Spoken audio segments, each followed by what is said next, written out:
personally knew that were shot and affected by the gun violence. My brother and I were as tight as, I can't think of anything as tight as we were.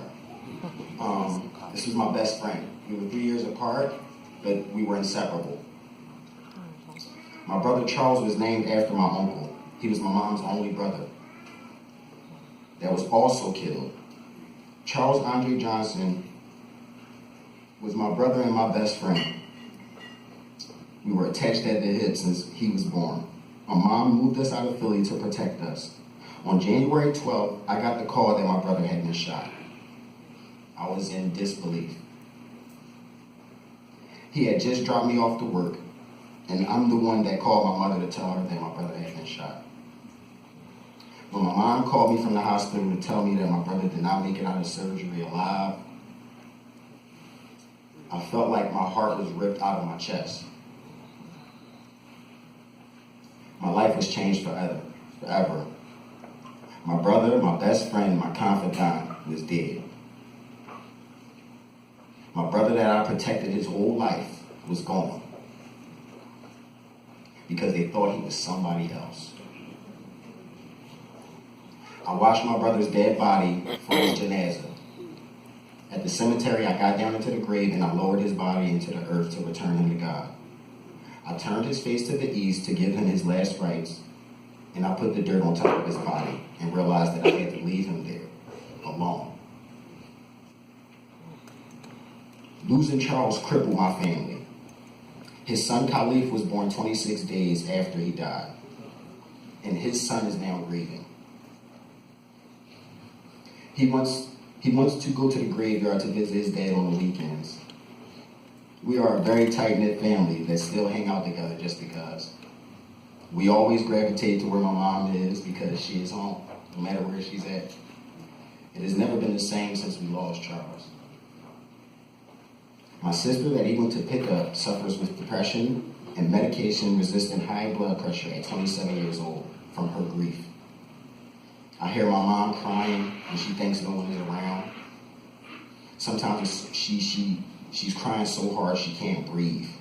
We look at each other in pain.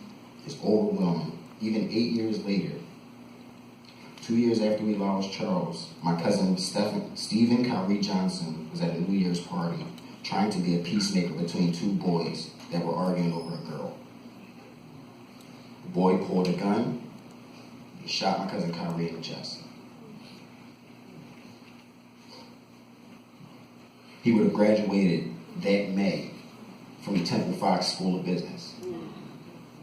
Kyrie was 24 years old when he passed. He was the only child of his mother, my mom's first cousin. He liked the craziness of 4 kids in my mom's household, so he literally grew up with us like another brother. The sad reality is that we are not unique. My family has sacrificed and worked so that another family does not have to experience our pain. Families every day experience this devastation. It is not getting any better. It will get worse until we treat gun violence as the disease that it is. It is chronic and it is contagious and it's spreading. Many young men don't think that they're going to live to 25.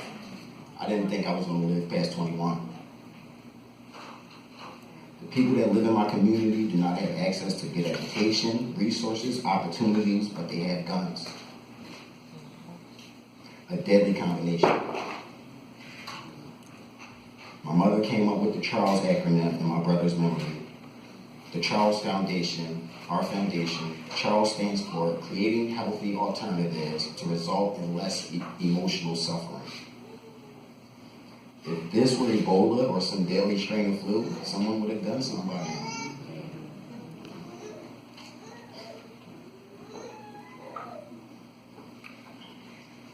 We can stop it. My family or yours cannot afford another senseless loss. Let's create a healthy alternatives for this gun violence epidemic so that we stop the suffering. I want to thank Ms. Laura and Soul Shot. The portraits are extremely moving.